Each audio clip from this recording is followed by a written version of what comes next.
Hey, hello, back again. Here's Rutger with another little video about, well, ADHD, ADHD, chronic pain, stress, trauma, all that sort of nice issues.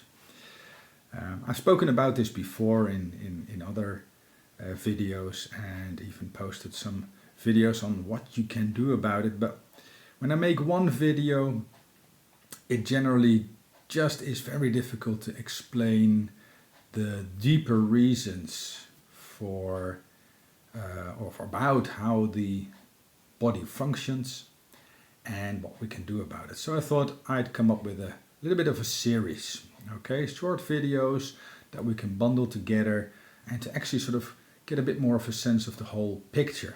Because in the end, we are whole, we are one body.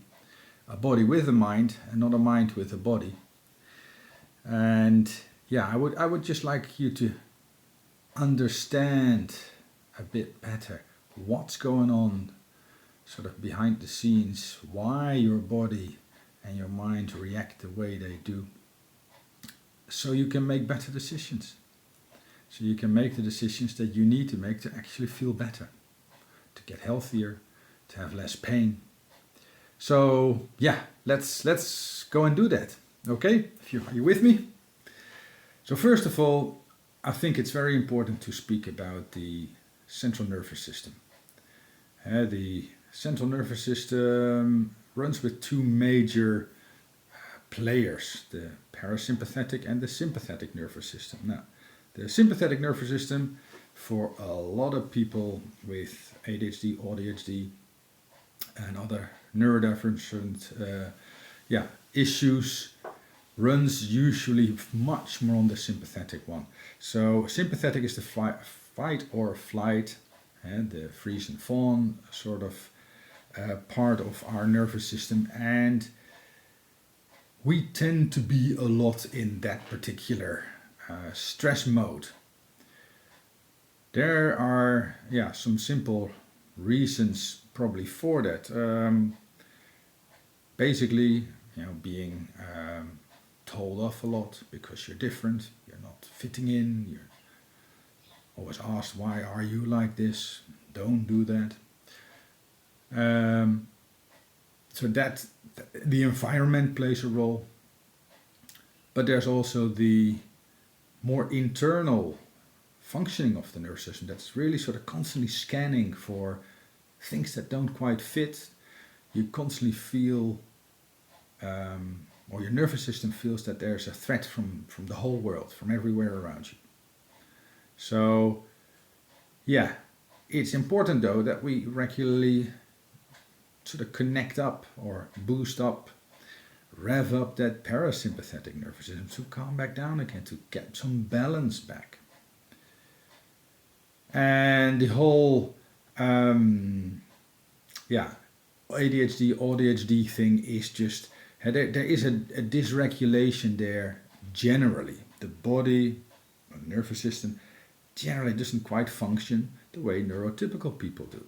So there's always this sort of need for dopamine. We always want to rush into the next thing to rev the system up again. So that generally drives us already toward the sympathetic nervous system.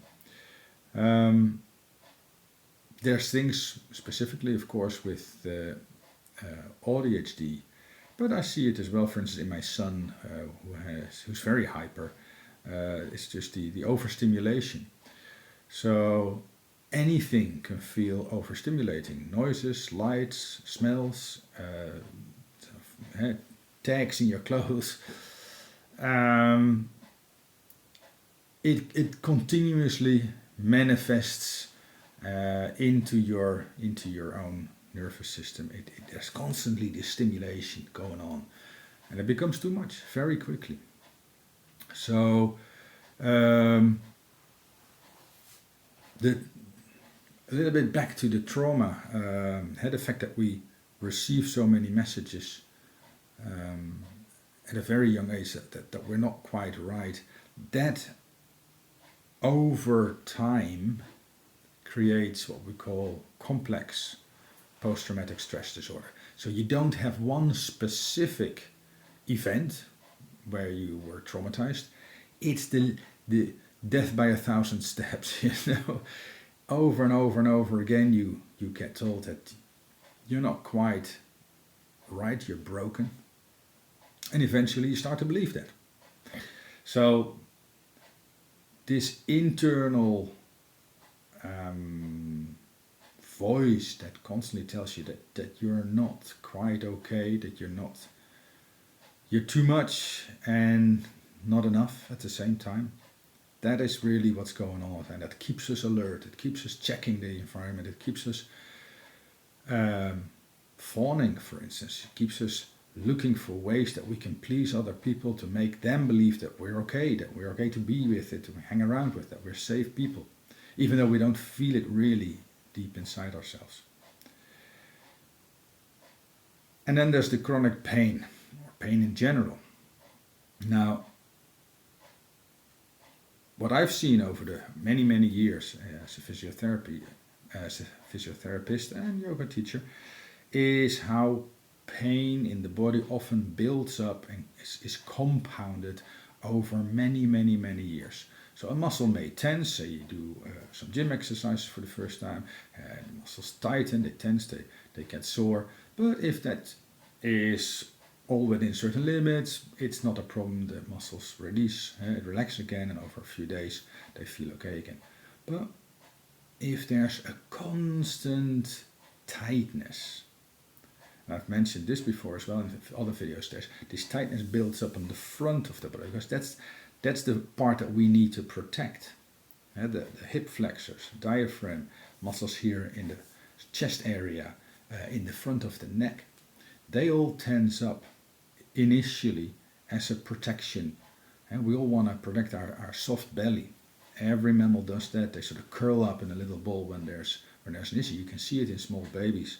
Little babies who cry, they pull their legs up and their arms come in, That's our protection mechanism. It's the natural reaction the body has. So those muscles tense first. Now once, over the years again, they constantly stay tense. Once they are that tense, there has to be some sort of balance. So what does the body need to do? It needs to start tensing the back. And when those muscles pull back to keep the body in balance, eventually they start to hurt. And this pain becomes worse and worse and worse because those muscles cannot relax anymore. And eventually it's just the muscle itself. Whether you are completely zen and relaxed, those muscles themselves are so hard, they're just physically incapable to release any more tension. This is when the pain comes in, and this is why it's so difficult to treat. Why the majority of patients I see have generally been shopping around already before they finally end up in my hands. And I tell them this story and it starts to make sense. Hey, yeah, we need to not just work on the area where it actually hurts, but also where the initial cause of the problem is. So yeah, this series that I'm making goes into that. How can we, for ourselves, do as much as possible to regulate our nervous system a bit more, and learn how to balance things back out so those muscles have a better capacity really to release again. Even if maybe you aren't completely capable to release all the tension with your own exercises, if you then would go to a physiotherapist or masseuse or anybody with a good pair of hands, it will probably release much better. So I hope you're with me. I hope that you like what we're going to do here. Stay tuned. It would be nice if you could follow me and maybe share this with some friends if you think this is going to be interesting.